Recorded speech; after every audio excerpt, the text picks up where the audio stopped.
Well, welcome to SoCal Sports Report's weekly podcast. John Stellman. I'll just say John, so that way I can get away from not pronouncing Corey's last name. There we go. Vince Morales, Corey. Hello. And Corey Wanarovich. What we're going to do again today, before we actually get into this, we'll run down the topics we're going to be discussing, or hope that we are able to get to. Number one, of course, is the Jim Mora firing. That's not a shock. We'll look at some of the prospects, some of the behind-the-scenes things, where that money's going to come from. We'll look at the SC-UCLA game in itself, and we'll also touch on Washington State, Stanford, who gets the call to face the Trojans in the Pac-12 championship game. We'll dissect the Ram loss, which I wasn't really brokenhearted. It didn't come as a great shock to me. I mean, I think we found out a little bit about the Rams, but Minnesota's got an awfully good ball club, and especially playing in that environment. Talk about the Chargers, who finally had a laugher, which is hard to come by these days. The Lakers I can't believe the Lakers are still in second place in that division with a hanging around 7-10. And what about the Clippers? They lose their ninth in a row to the woeful Knicks last night, 107-85. I don't understand. How can the loss of one guy like Chris Paul mean that much to your team? Kings, I think they lost 5 of 6. Yes. And the still in first. Ducks have won 3 straight now. They're they're fourth place, but only 3 points out. We'll look at USC's number 10 men's basketball team, 3-0 with a nice overtime win at Memphis, which was that was a big win. Pretty impressive. And he was in Nashville. Oh, yeah, Nashville, yeah. And last but not least, we're going to look at the Hall of Fame. The names have been submitted now. The ballots have to be in by December 31st, and the selections have to be made by, I think, January 24th. We'll look at Vlade Guerrero and another local guy who belongs there, Trevor Huffman. So that gives you an idea of where we're going today. We will get started with the Jim Mora firing. $12 million buyout. Now, a lot of people are saying that, this Casey Wasserman, who's already financed the whole new facility with the training center for $90 million or whatever, might pick up all of that tab or part of that tab, because I don't see UCLA actually having an extra $12 million floating around. But early reports were that it was coming directly out of their fund, but then I heard the reports also that one of the big funders, I guess Wasserman, but maybe others, were going to reimburse, or at least put the influx of cash so that they could make the decision. They clearly must think that they're high on Chip Kelly's list. It's really the only. Chip Kelly loves the Pac-12. Right. He's recruited here. He's done well in the Pac-12. Yes. Yeah. You don't pay someone $12 million to go away to have an interim coach, an offensive coordinator, or somebody else come up and fill it. No. Exactly. So you're going after Chip Kelly, and the reason that they did it now was because Chip Kelly was going to Florida, right? Yeah, everything indicated that. Yeah. As far as Chip Kelly's concerned, I don't see why he would want to. He doesn't need to leverage the money. He's still getting paid by 2 professional, NFL teams. Right. So it's not like he needed the money, right? So there's an ego attached. Absolutely, absolutely. So nobody wants to be the 20th paid, coach. So now it's Florida, Tennessee, and UCLA are the front runners for Kelly, right? They've already said he would be the highest paid coach in the Pac-12. Great. Well, he'd certainly be the highest paid state employee. Yeah.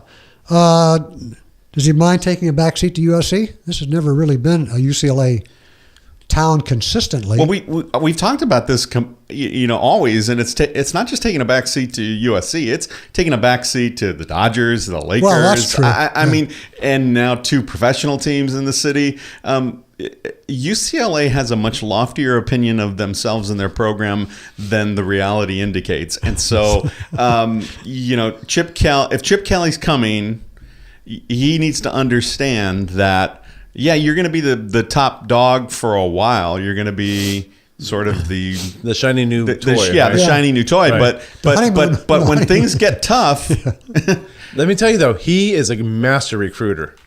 He has brought in guys from up to Oregon from Southern California. He raided the cupboards down here, so he can get the guys in. Did he or did his assistants? Because the word that I hear about Chip Kelly is that he doesn't love the recruiting part of it. So he puts together a team but he puts together a team that does it, and he got and that fit his scheme. I mean, it was masterful. Absolutely. You're absolutely right. With his scheme and what he was doing and his program, he brought in, it seemed like, the absolute perfect players. Yep. Every time. And whether it was him who was actually sitting on those couches and being the guy who finished the deal, who knows? Yeah, I read. But he definitely had the team that was going out and getting that talent and raiding the California.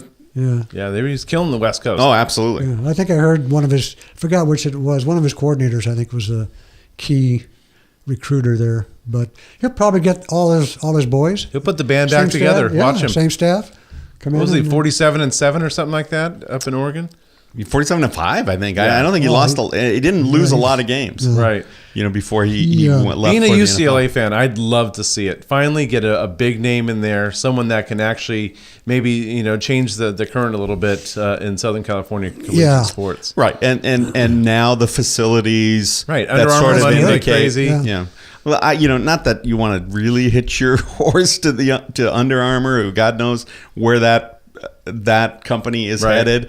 I mean, they could have Under Armour on everything at UCLA, and Under Armour could be defunct. Who knows? I mean, obviously, the influx of money from Under Armour has given them the ability to increase the activities as well as the facilities. So it's a great notion, and it's the only reason to get rid of Mora that quickly. Yes. While the season is still happening, it seemed like it was a foregone conclusion. I mean, obviously UCLA acquitted themselves really well. They played their grittiest game of the year. They've played better and won against lesser teams, but it seems like Mora could have won that game, and they might have fired him. Right. It feels like that, right? I mean, absolutely. Yeah. I mean, I think they would have. It looks like they had their eyes on the prize the whole time for at Chip Kelly. So. Or Chip Kelly or someone, it's got to be a big name. Right. Like I said, you don't spend $12 million to bring in some guy that nobody knows. Yeah, it's not Mike. Yeah. You're not getting rid of Mora in the middle of the season to bring in Mike Norvell or Scott Frost or Dan Mullen. At least I don't think so. Yeah. They're shooting their wad right here. Right. For Chip Kelly. Yeah, I saw something that reminded me of what you said last week. I think they were showing Mora's 6-year record. First 3 years, he had a winning record when they were Rick Neuheisel's recruits. The last 3 years with his recruits, they've been in the tank. Right. So it was 9-5, 10-3, 10-3, and everybody thought, wow, Mora's doing this with Neuheisel's talent. Wait till he gets his own guys, and then it was 8-5, 4-8, and now 5-6. That trajectory is poor. Right. Yeah, I just think what he can add, Chip Kelly can add in the recruiting area alone is going to be a big. I think he actually brings excitement and higher expectations for the UCLA Bruins. You know, finally if Guerrero can spend some cash and get a big name in there, he might save his name as well, right? Because you would think that there would be a legacy there. Yeah. I'm just getting a text that the Raiders have fired Ken Norton Jr., who is one of those lower tier. Right. So if Plan A doesn't work out, Chip Kelly, then there are the lower tier is the Dan Mullins and the Frosts and Mike Riley, Mike Riley, and then Ken Norton Jr. just fired as the defensive coordinator for the Raiders. So again, a name. He cut his teeth with the Trojans and the Pete Carroll system, but a good coach and always somebody that as a Trojan fan I loved and thought should get an opportunity.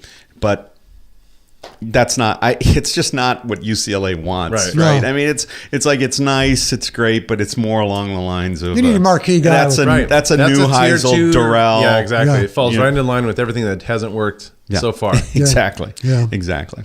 UCLA needs to bring in the top name. Yep. That's right. They should. It's UCLA, right? I mean, you bring a kid on campus. How do you not sign a kid after you bring him on that campus?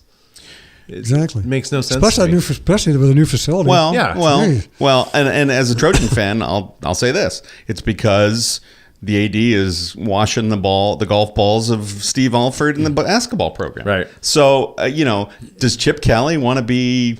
Hey, it's Steve Alford in the basketball program and Chip Kelly, or does Steve Alford, who may not be long for UCLA? I mean, who knows?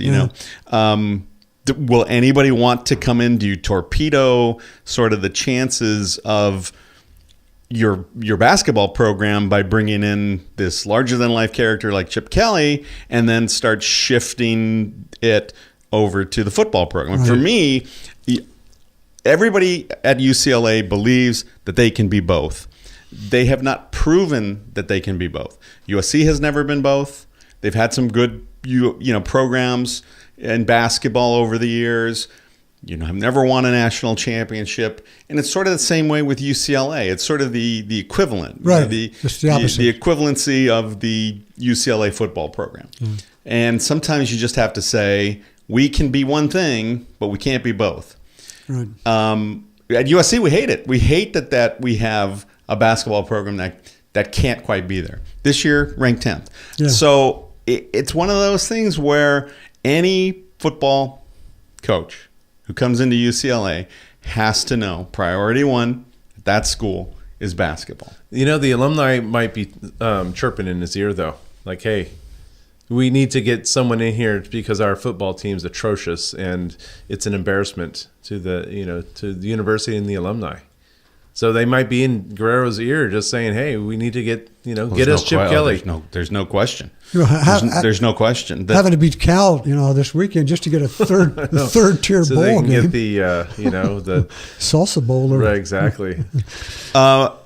Again, you look at it and it's sort of like, the hippo who looks in the mirror and sees, a slim thing, but they're still a hippo. Right. Right. Right. There's a cartoon like that.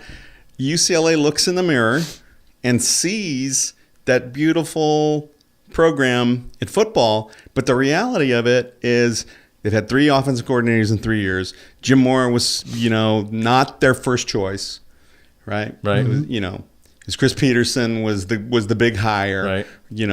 Mora wasn't the first choice. Again, it was Plan B. It looked like it was working out. It didn't work out. And right now, Jed Fish is the coach. Yeah. Who's never played football at an organized level. But for some reason, this fair-haired boy has coached in the NFL and the Arena Football League. He's coached It's all at about how you know, Florida. right? It's your network. His roommate was the Philadelphia Eagles general manager in college. He went to Florida specifically so that he could get in Steve Spurrier's football program. It's like he's leading a charmed life, and right now he's the coach of UCLA. Yeah.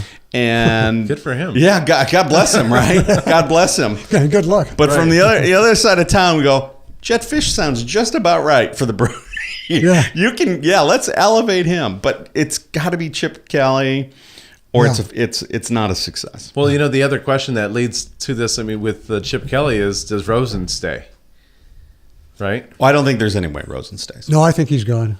I absolutely don't think there's. I think the question is valid. I think it's okay to ask that, but I think the assumption with Guerrero was Rosen's gone, time is right, Kelly's coming in. There might be a 5% chance that Rosen considers it, but there's no way. Rosen's going to be in my opinion, Rosen's going to be the number 1 quarterback picked in the draft. He looks sensational. He's the best pocket passer in the country. He's a finished product. He's ready to go. Got the good arm. So I don't think he stays. I mean, if he stays, that's great. But even then, he's shown that he can fit into a program or a system that runs fast, and he would fit into a Chip Kelly system. But if I want to go to the pros, right? But do you want to play for the Browns? That's the other. I mean, that's got to be a factor, right? You got to think: am I going to go to the pros and I'm going to get my butt beat every single Sunday, and I'm going to end up on my back 5 times a game, right? And then I'm going to be out of the league in 3 years. You can be like like Carr, right? Yeah. When Carr came in with the Texans and he was sacked. I think he still has the league record for being sacked in a season. Manning and Elway, both, Eli Manning and right. They both said, look, I don't want to play for crappy teams. That's right. Rosen could do that too. Yeah. But I don't think it's likely. But it's exciting. If you're a UCLA fan, what an exciting prospect to you're coming off a 5-6, worst case scenario, 5-7 season, no bowl game, Chip Kelly and Josh Rosen coming back. Yeah. That's exciting. That's very exciting. They just lost a lot of top recruits. UCLA has lost a lot of top recruits too that might have had second. I don't know if you can still recruit to, still commit to UCLA, but with Chip Kelly coming in, I don't think the letters signed. And I don't think Chip Kelly's going to have a problem signing kids and bringing in the talent, his kind of talent, right? I mean, he is a very good college coach, right? He's a top-notch college coach. It obviously doesn't work in the pros, right? In the league, but it did a little in Philadelphia. I mean, and he had bad talent in San Francisco. I don't think he got enough of a chance. And there's a feeling that I have that Chip Kelly is not coming to any program, whether it be UCLA or Florida or any other program, as his final step. It's a step back to the NFL. I think he feels like there's unfinished business. The way that Pete Carroll did, I feel that. So he didn't stay long in Oregon. I mean, let's be frank. He wasn't there very long before he went to the NFL, and I don't think he's the kind of guy who's saying, "Yeah, I'm back in college, and I'm going to win national championships, and that's all I want to do." Right. He's got aspirations higher than that, I think. Yeah, I think right now UCLA, instead of looking in the crystal ball, which it's fun to do, need to look in the mirror, find out what it is that they can offer Chip Kelly, get it done. But I've read a lot of things that say if it's not Chip Kelly, it's a failure. Yeah. An absolute Chip Kelly failure. or bust. Yeah. There we go. Well, like you said, I mean, you can't spend $12 million to buy a guy out and bring in an offensive coordinator. No. Who's never played. No. They've even mentioned Cable, who's OC at he's with the Seahawks now, and you can't do that. Kyle Whittingham. Again, everybody says, he doesn't get, before they were in the Pac-12. That's the guy you want coaching somewhere in the Pac-12. He was always the one they were looking at, but he's not great with the press. He just doesn't seem like an LA guy. He's certainly not a Jim Mora, gregarious, 100% passion into the program type of guy. Right. And Chip Kelly's probably a little more of a chap ass, but Kyle Whittingham, that's not the guy. No. Chris Peterson probably wasn't even the guy. I mean, he doesn't like the limelight either. Yeah. Washington was a good program, good fit for him. That's probably where he'll stay for a long, long time. But Whittingham, Leach, as a Bruin fan, none of those guys excite me. That doesn't excite you, right? No. The only other one that would excite me after watching that game last night is if Pete Carroll gets fired and comes back down. But he's old. He's 70, 67, 67. Yeah, right. Yeah, he's pretty old. I'd still take him. But again, defensive minded. Mora, defensive minded. Chip Kelly, offensive minded, right? It's like LMU in the heyday, right? I mean, with the basketball, we're going to outscore you. We're going to outrun you. Yeah, right. Yeah, right. Exactly. I think that the model for success in the Pac-12 has passed we're going to find a coach who's all about smash mouth defense. That's not happening. Nope. I mean, teams are running 80 to 100 plays a game, and it's tough to get the top recruits when you're running smash mouth defense, because the kids with the speed and the skills, they want to go to an Alabama, or they want to go to a high scoring team where they can show off their skills. They want to run, throw, catch, do all the fun stuff. Yeah. That's right. That's right. But is it a slam dunk? If it were me, I would certainly pick UCLA over Florida. If it were my decision. But on the scale of prestige and legacy in the past, just historically, Right. Florida is a better prestige. They've won 2 national championships with 2 different coaches in the last 20 years or whatever it is. Yep. It can be done there. And Florida is like California. It's a hotbed of recruiting. Yeah, and Chip Kelly is an East Coast guy. Even though he's got this West Coast style, fast-paced offense, and he had success in the Pac-12, he's still a New Hampshire guy, right?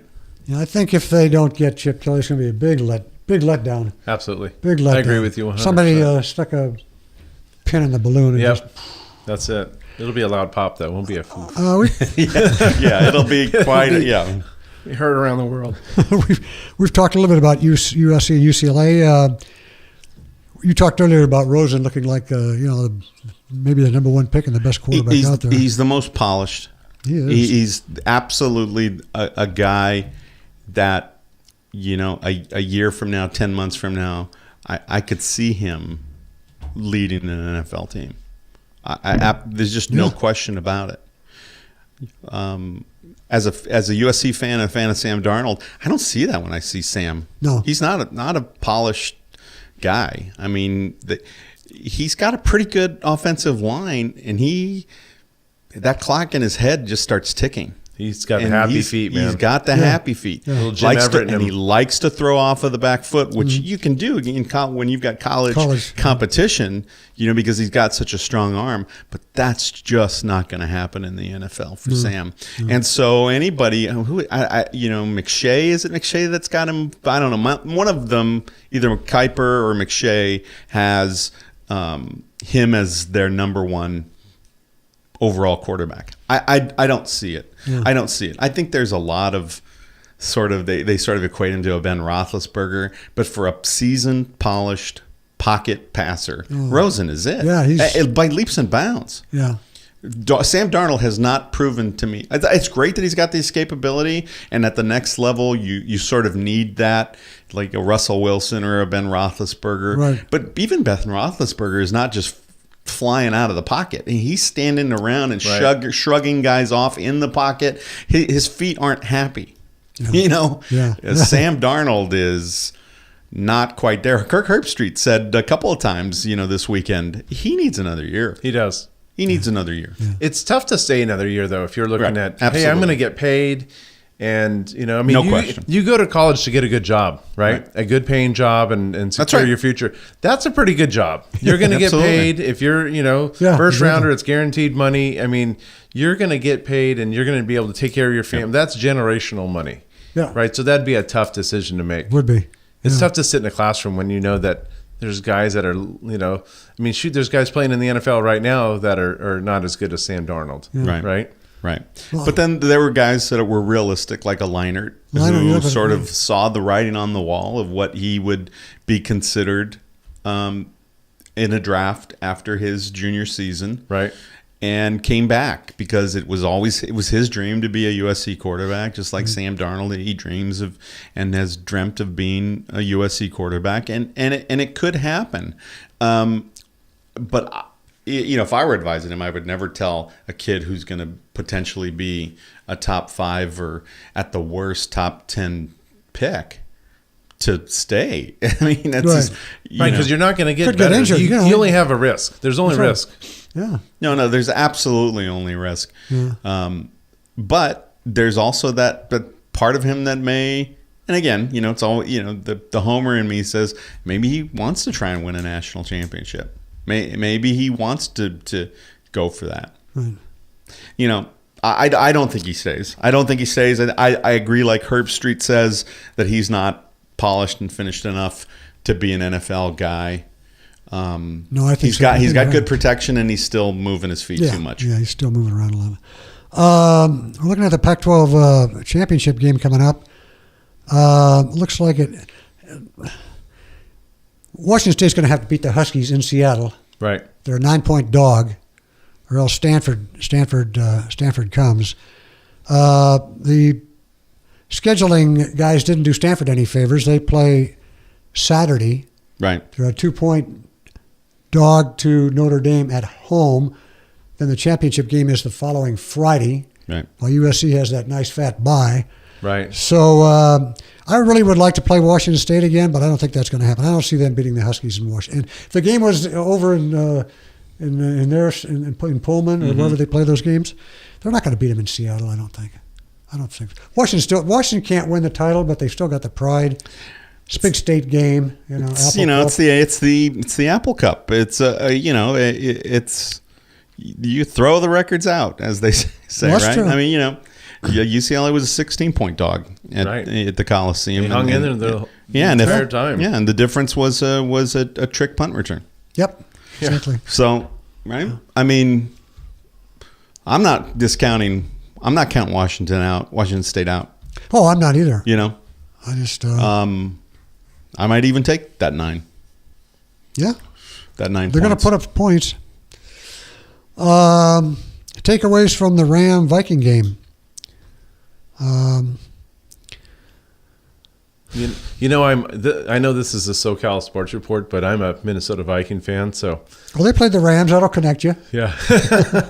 I was really happy with what I saw on the Minnesota side. I was a little bit shocked that on that turnover, right, with the Rams, the 1 foot line or whatever, that really crushed. It changed the game. It did. That was an absolute game changed changer. the track. What was it? It's in the second. Would have been 14-7. Would have been 14-7. Right. It changed the trajectory.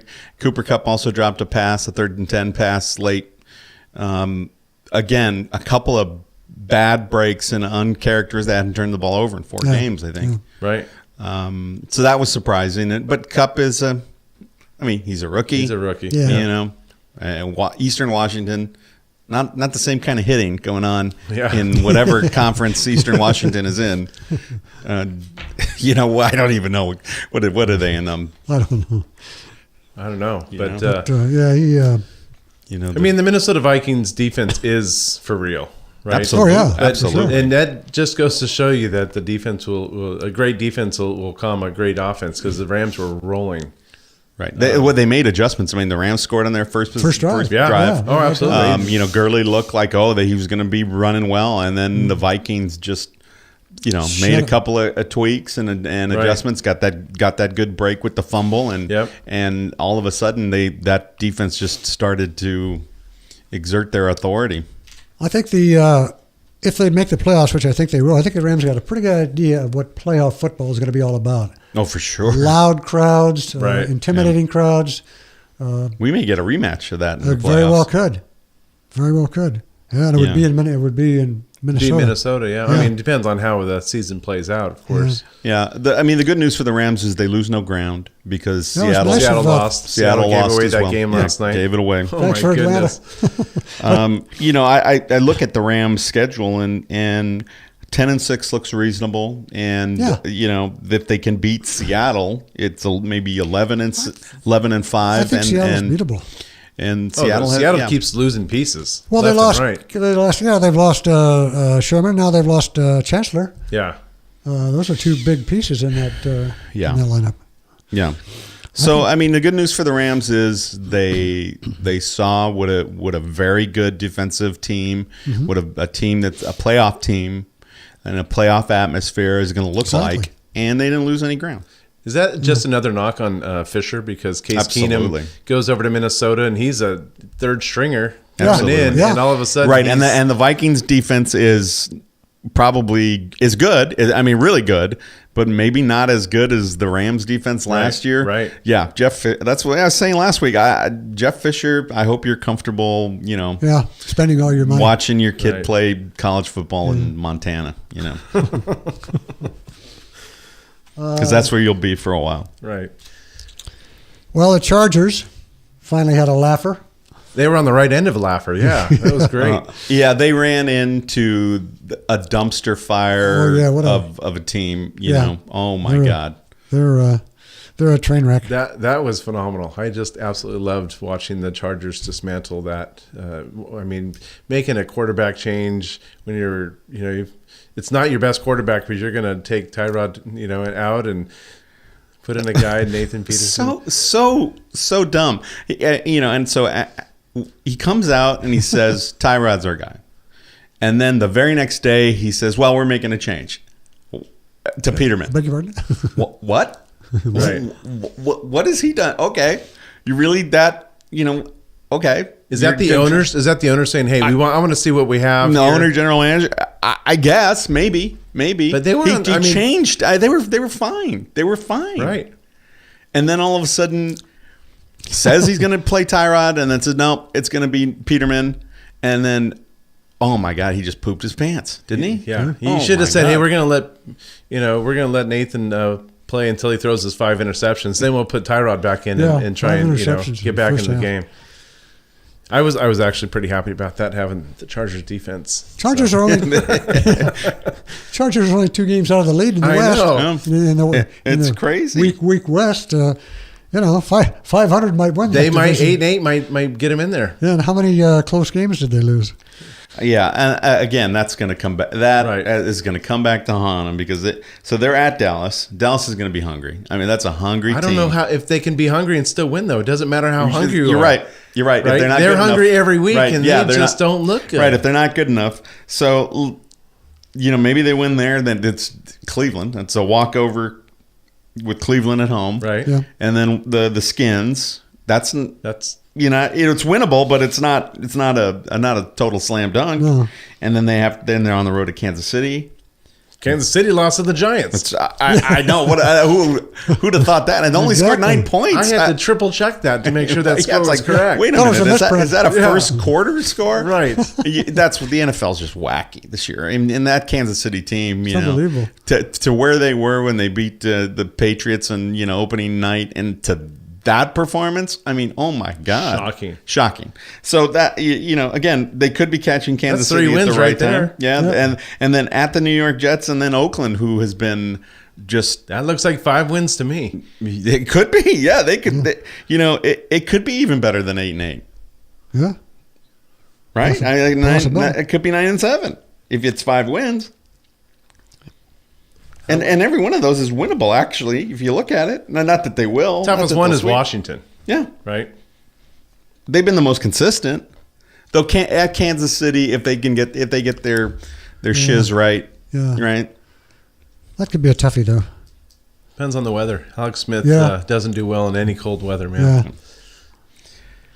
I don't know, but it was nice to see the Chargers finally get. A laugher. Yeah. Yeah, and all 12 people that were at the stadium saw the whole thing. It was great. That was only at the end. That was after everybody left. There was a lot of people. They were okay, right? They had a pretty good crowd there at least for the first half, and then. I hope there weren't too many Buffalo jerseys there No, in the stands. Lakers still plugging along. I like that Kuzma. Kuzma, yeah. Kuzma, he is really Leads starting. the team in points. He starts every game now, and he is really, really playing well. I'm just waiting to see when the phantom injury happens to Lonzo Ball, and all of a sudden you got a hamstring or a groin or some mysterious Mike Marshall injury, general soreness that is going to take him out of the starting lineup and just take the pressure off Luke Walton.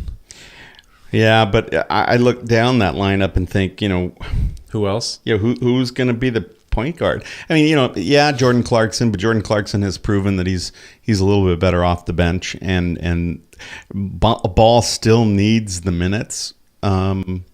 But there's really not. I mean, the body language, especially during that fight against Phoenix, when he just sort of looked over and then walked off. That's not my business, and then just walked to the bench while the rest of his team is in this. That cannot be healthy in the locker room whatsoever. Just the optics of it, right? The optics of it. I mean, maybe the other guys didn't realize he wasn't in the scrum, right? Right.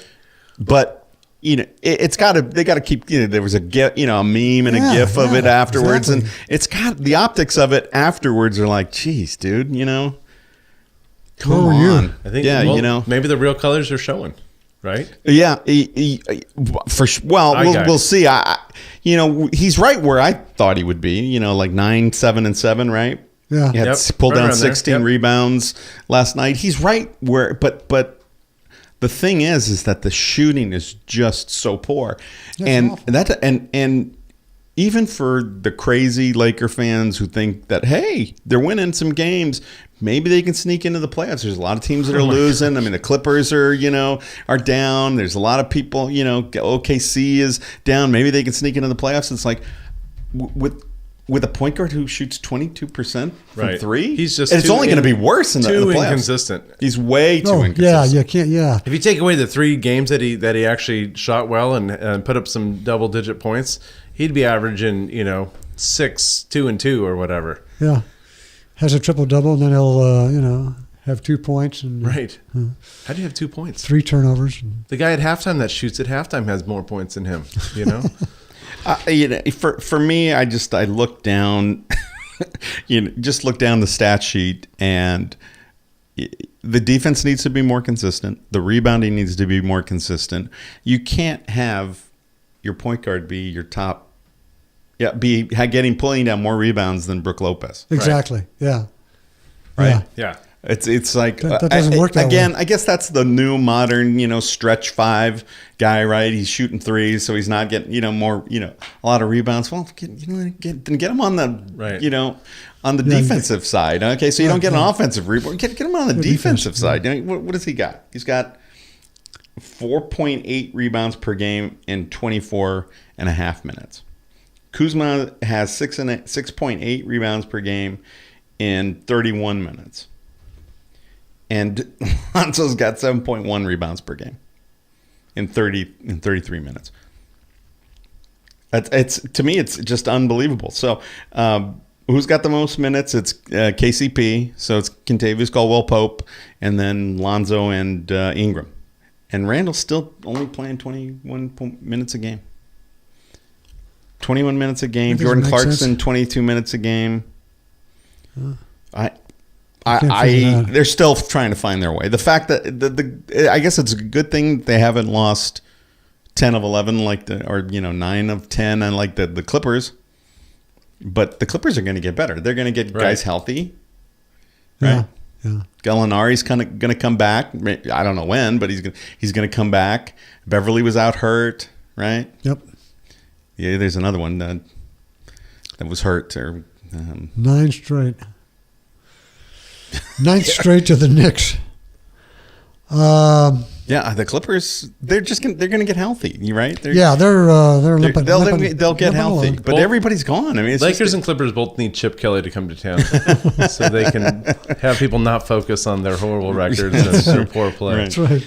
Yeah, but Chip Kelly comes to town. It's a long time before he's back in the spotlight, right? So.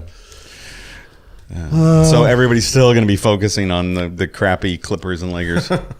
Yeah. But it'll be fun when they have a shot of Chip Kelly on the sideline watching the Clippers and the Lakers playing, right? Right. There you go. There we go. It's courtside. The Kings floating back to earth, maybe? Yeah. I mean, they're floating back to earth, but they're still playing well. I mean, they lead. They lead the NHL in goals against. You can't play like that all year, for goodness sake. I mean, and they lead in goals against, or their top 2. They lead in penalty kill. They'll be there at the finish. And so everything looks better. For me, as a Kings fan, I look at it. Kopitar's playing better. Brownie's playing better. The guys who were sort of off last year are playing better. Right. I think the Camilleri trade for Jokinen That helps the team. They're going to be better. And some of our backup, Darcy Kemper, has one of the best goals against average in the whole NHL. Yeah. He's been terrific. I mean, he was just absolutely fantastic against the Panthers.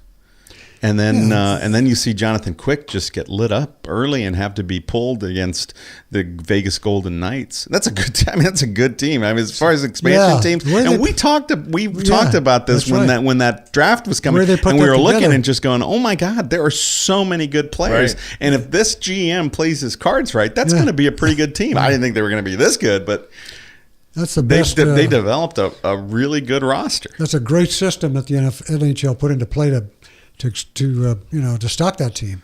Yeah, I don't know if Edmonton and some of the other teams agree with that. Yeah, jeez. And the Ducks are plugging along three straight. They had a 9 shootout win last night against San Jose, which was kind of encouraging. Again, they've got to get healthy. I mean, right. Kessler's not going to be back till after the All-Star game. I don't know. Ryan Getzlaf is out for a couple of months. They've got a lot of guys that are still hobbling, and they're certainly not near full strength. But if they can just, like you said last week, hang around. Absolutely. They might have a Kings finish a couple years ago, and the Kings came from number 8 spot. Yeah, number 8, and just ran the house, ran the table, and beat everybody. So it's not. At least they haven't stumbled, and they're kind of when they get people healthy, they're going to be just fine. They'll be good. Yeah, they're going to be just fine. So I'm not worried about the Ducks. I think the Ducks will be there. And again, it's early. Yeah. And again, it's early. The season doesn't start until February. Exactly. That's right. But it's fun to watch. It is great. I love it. Love going to Ducks games. USC number 10, 3-0. Jordan McLaughlin. Tell me about him. McLaughlin's. I was having this discussion with a buddy of mine. He's 3-year captain. He's been in the program for a long time. He's put up some great numbers, and we were talking about this. We think that he could get his number in the rafters. He could be retired number guy for the Trojans. He's been that instrumental in the turnaround, and he's Enfield's guy. He's Andy Enfield's guy, and he's been terrific, and he's the glue. He's the absolute glue, and there's a lot of good players around him, and they're doing this with DeAnthony Melton on the bench. Yep. Sort of waiting to see if he's cleared by the NC2A and all that Tony Bland and the FBI nonsense. So, they're playing. They're playing great. It was a great road test in Nashville against Vandy. That Vandy team had a lot of good non-conference wins last year. Snuck into the tournament with a 21-17 record last season, and they're battle tested. And their coach Bryce Drew is he's pulled a lot of strings, and they look good. But the Trojans, I think the moment that I knew that their ranking was for real was at the end of that first half. Vanderbilt's in charge, up 14 points at the end of that half, and the Trojans made a bunch of stops, had them turn the ball over, and sunk 5 3-pointers to take the lead by 1 at the half. Yeah. It got them absolutely back in the game, and then they didn't get rattled. Vandy was up late and looked like they could win it in regulation, but McLaughlin with the late 3, and then they just put their foot on the gas pedal, put their foot on Vandy's neck in OT, and that is a tough team. They're going to get them easy games, but then they got Texas A&M, I think, coming up in a few weeks. And that'll be their first big next non-conference test. I think they get Lehigh tomorrow. They were down 62-52 with 9:36 to go, and your boy Benny Boatwright. 8-0 run with a 3, and but then he fouled out. Yeah, and it didn't look good at that point. But there's so many other weapons, Chimezi Metu is just such a dominant force, and Elijah Stewart. They've got depth. They've got good depth. They've got quite a bit of depth. How long are these this UCLA trio going to be on the bench or not eligible to play? I don't see him playing this year. Really? Yep. Think they'll be out for the year? I agree that's what they should not be allowed to play this year, but you'll end up. I'm guessing. What's to prevent them from if they're told that they're not going to play, what's to prevent them from jumping ship and transferring out of that program? Yeah. Again, I think there's a lot of stuff going on in the background. And again, I'm the jaded USC guy, so I think what, all at least two of those guys will be back for conference. Absolutely. Well, that's the jaded USC guy thinking. It's going to the student code of conduct council. It's like, that's nonsense. Is this the code of councils? Plaschke was right. He's saying this is Alford's team. Exactly. This is Alford's team. This is an Alford decision. Alford needs to make the decision. He was there. Dan Guerrero was there. That's right. They know what happened. Yeah, so why does this need to go to the code of you don't need due process. Neuheisel kicked 3 guys off of his team for stealing a backpack. He didn't have to go to a student, conduct council. He just said, "This is my team. 6,000 you miles stole away. a backpack, and you're out." And so, if Alford is not that guy, it's like, wow. Who's making this call? The student code of conduct council? That's who's going to make the call on whether these guys play? I think it's a CYA, right? You want to get rid of Ball. Yeah. The obvious target is get rid of Ball. Get rid of he's the least talented of all the balls. Right. Yeah. And to get just, and the other one's the third one's not going to play college basketball anyhow. So that legacy's done with Lonzo, right? So they're trying to figure a way to get rid of Ball without facing too much of, whatever lawsuit or whatever's going to happen with the big mouth Ball and, keep those other 2 kids. Yeah. I think the decision becomes very easy if you sign Chip Kelly to be your coach. It's like just kick all those guys off the team, and let everybody just say, all right, that's fine. That's how we feel it here at UCLA. We have integrity and high code of conduct and expectations for our players, and so that's the right decision. And wait till Chip Kelly comes and elevates this football program. But if they don't get Chip Kelly and they don't do the right thing on this, oh boy, that's it for Guerrero, right? Is this that's his legacy, right? Yeah. That's going to be his legacy. He swings and misses. I think Chip Kelly is coming to UCLA. That's how I feel about it. So, but if he swings and misses on Chip Kelly and he swings and misses on these 3 kids, and the length of their suspension, if not kicking them off, what a legacy. Guerrero. It'd be bad. It'd be sad because Guerrero's a great guy. He's done a very good job for the university with with his hands being tied financially on majority of the stuff. Right, for a public school, right? It would be a shame for him to have a huge black eye because of this. Yeah. Right. And then if UCLA basketball doesn't live up to expectations, they're in the top 25. But if they don't quite live up to expectations and things sort of fall apart, there's already been, fire Alford, calls already, which, all right. I mean, I think he's a pretty good coach. I mean, I don't think I can see. I like Ben Howland. So I didn't quite understand. That made no sense to me whatsoever. So yeah, you did. But if the worst case scenario is that team stumbles, and they have to make a decision, and then Guerrero has to make a decision on Alford too. Right. Headaches. Look, I'm not losing any sleep over it. It makes me sort of smile to think about it. But objectively speaking, it couldn't turn out worse. That is the nuclear. Well, what they did, that's a possibility. They probably should have stayed. They probably should have stayed in jail. If it'd been you or me, we'd still be in jail. I mean, look, I said trying to brush this off. Well, look, I said it last week. I said, Yeah, I giggle when UCLA kids get in trouble, right? Because UCLA loves to kill USC when their kids get in trouble. Right. But I didn't want these kids in a Chinese prison. My God, I don't care if you send a SEAL team in or if the president, I don't want them to be in a Chinese jail. Right. But for them to come back and then, to be that should be the only reward they get is just by the grace of God, the president talked to the president of China and got him out, and their reward should not be to come back and play this year. Yeah.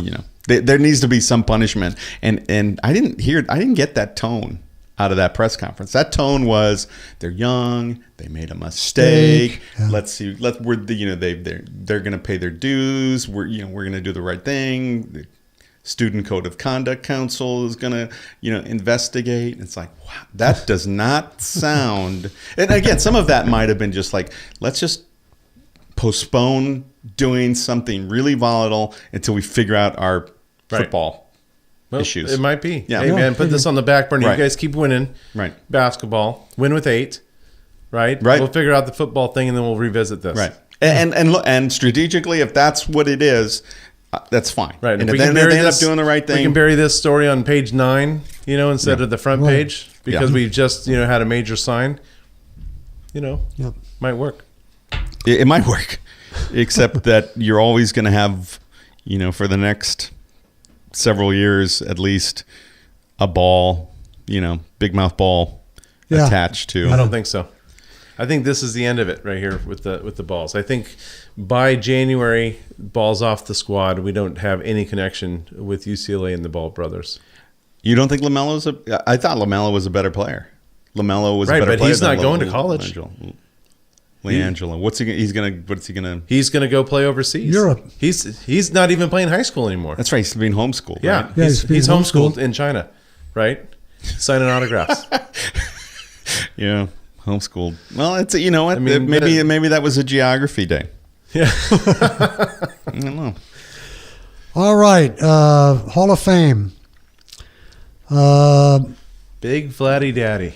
Big Vladdy was 71.7% last year. You need 75% to get in. I think he's a in. lock. I think he's in. Well, who's the rest of? Can you read off who's eligible and Trevor Hoffman is in. Well, there were so many that they got a couple of new guys this year. Jim Tomey, and Clipper Jones for the first time. And the only other guys that were over 50% were Edgar Martinez, Roger Clemens, Barry Bonds, Mike Mussina. Everybody else, there's a ton of other guys, but they all got 15%, 12%. I'm not worried about that. But, the thing I don't like about this is it's the hall, not the player, who decides what uniform they're going to wear when they go in. It's not Vladdy's choice. He''ll be an Angel. Should be. He will be. He should be. Why is the Hall saying they're going to send him in as an Expo or what? Well, I mean, he didn't get an MVP with the Expos. He played 2 more years there and had higher numbers. Yeah, because he played 2 more years there. But still, he was an MVP with the Angels. I didn't realize it was the Hall's decision. It's a Hall's decision. Hall makes the decision what cap they put on him. Yeah. And is it like that in other halls? I don't know. But in other halls, the other halls decide, don't really matter. It's sort of, maybe Canton, but it's been pretty easy so far with the football players. Yeah, what Vladdy meant to this team and, the years he had. I was upset when Nolan Ryan didn't go in as an Angel. Nolan Ryan didn't want to go in as an Angel. Yeah. Nolan Ryan wasn't a big fan of the Angels after the way that he was treated. Well, not after, but good old Buzzy. Yeah, I'll just get 2 8 and 8 guys to replace you. Right. But he and the Cowboy were very tight. Yeah, they were very tight. But Vladdy should be the first Angel. Yeah, absolutely. I'm in the Hall of Fame. Pretty confident he will be the first Angel to be inducted in the Hall of Fame. Career 449 home runs, 1,496 RBIs, 318 career average, 16 seasons. I don't know what else a great arm in right field. Yeah. Just a rocket. Hit more, balls that bounced up there over the fence than anybody in history. Yeah, I'm sure he's the all-time record holder for swinging at 58 footers. Right. And I think Trevor Hoffman deserves it. He's a local guy, Yeah. Cypress College, Yeah, San Diego no High. question. No question. 601 saves, which How do you not get in with 600? Yeah, What do you have to do if I don't you're know. a pitcher and you get especially 601 saves? Especially with San Diego, where Padres. you never have Yeah. an opportunity to save a game. He Now, saved every game he could. Absolutely. They should let him hit. Right? Yeah. Yeah. Mariano Rivera broke that record, 2 years ago, but still, 600, if he'd been with the Yankees, he would have had 1,000 saves. You know? Yeah. I mean, with San Diego, that's even more incredible than But anything. I think if Hoffman gets in, then that opens the door Yeah. for Lee Smith to get in, right, later on. We were talking earlier. Let's revisit the Stanton free agency. The Giants now seem to be the number one destination. Again, you got to take it with a grain of salt, right? I mean, the media reports what they learn, right? Right. So Yeah. if they're the only team that has actually made an offer that has been reported, then of course Right. they're the front runner, Right. Right. So I look at those things and a couple of prospects and Joe Panic. I think I don't even know who the other guys are there, and taking on the bulk of that contract. Yeah. It's like if you're a Miami fan, you're thinking that we could get more. Well, they're gonna. Exactly. I think last time I looked at that, they were gonna package Stanton with D. Gordon, right. So I mean that's 320 million. Yeah, but that's an accountant making that trade, Right. right? That's not a that's not a player personnel guy, right? That's all accounting. Well, I mean that's what I think the Marlins are going in for right now is just trying to get that Payroll down. Yeah. You know, obviously you've got one of the best hitters in the game right now, and they're trying to offload him for Joe Panic and a bag of Prospects, bag of scuffed baseballs. May or may never see the major leagues. Right. Yeah. I heard on the way in now also that Alex Rodriguez's name has come up as a prospect to manage the Yankees. Yeah, I don't see that happening. A-Rod. I think A-Rod loves the booth time, and I think it's He's very good. He's actually saved his career and his persona by being in the booth because he has done a great job. He's been terrific. Yeah. I didn't think I'd like him, and I like him. Right. Yeah. I mean, I would, if I was him, I would not touch that position. Let somebody else take it, and maybe down the road, when you're in your late 50s, early 60s, go ahead and take it. Yeah, that. But they also said it was Brett Boone, right? Was it Brett Boone? Or was Aaron Boone? Aaron Boone. Was a front runner for that. Now I think Aaron Boone would be great. I played against that guy, and he's a gifted mind for baseball. He's got the legacy with his dad. Oh yeah. So he's got people to lean on. Well respected throughout the baseball community. That'd be a great hire for them. Yeah, he would. I think he would do a good job there. He relates to the players well. I think he would. I think he'd be a good pick. Yep. Good pick. Yeah, I'm still trying to figure out, who Miami might get. If you're getting rid of Giancarlo Stanton and D. Gordon, That's a lot of money. yeah, It's a start. It's a redo. It's a start over, right? Yeah. Jeter gets his slate, clean the slate, and start building. Anything they get in return is a bonus. It's gravy. That's why I never thought you'd think you'd want to build your foundation in your minor league system, but I never thought San Francisco's farm system was that impressive. Maybe it's more impressive. These are the two top prospects apparently. Joe Panic, Right. second And Joe baseman. Panic's a good second He's good. baseman. He's Solid. good. No, Yeah. solid. That's Yeah. good. I mean, and if you're going to lose D. Gordon, It's a wash. It's a for wash. them. it's a wash for them. And then the top right-handed pitching prospect Tyler Beede, and the outfield prospect Chris Shaw. I don't know much about him, but I know Giant fans think very highly of Shaw. But that doesn't seem like a lot. A Panic, Beede, Shaw for Stanton and Gordon, And we'll throw in 320 million. and right, and we'll take all these contracts. Right. But remember, Stanton can opt out in 2020. That's right. So that's a huge factor for anyone that's going to take on that contract. Same with when the Angels took on the Upton contract. Yeah. There's a chance that they can get out of it. Yeah. They'll probably say, please, Right. please, Yeah. please help out. Please hit 63 home runs or 65 home runs and think that you can make more than that. Yeah, it's a bargain. I mean, if you think of it that way, right? Right. What the numbers are going to be like in a few years. Yeah. Oh, yeah. Yeah, it's getting out of control. At some point in time, it can't go up any higher.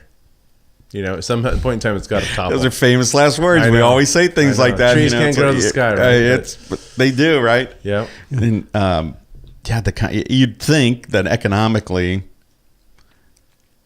there's got to be a ceiling, right? I mean, you can't get more cable money, right? Or No. Where's the next amount of $25 for the cheapest seat in the right field bleachers. Right. And the thing that cable companies have to be looking at now is the Dodger example, and that nobody's been able, in Southern California, hardly anybody has been able to watch the Dodgers Right. on cable. That was part of the nice thing about having the Dodgers in the World Series in the playoffs is that you actually got to see some of the games, right? Yep. Yeah. Well, if nobody has anything else, I think that's it for me. Do you guys have anything on touch No, on? we're good. We talked about a lot. We are out. Good night.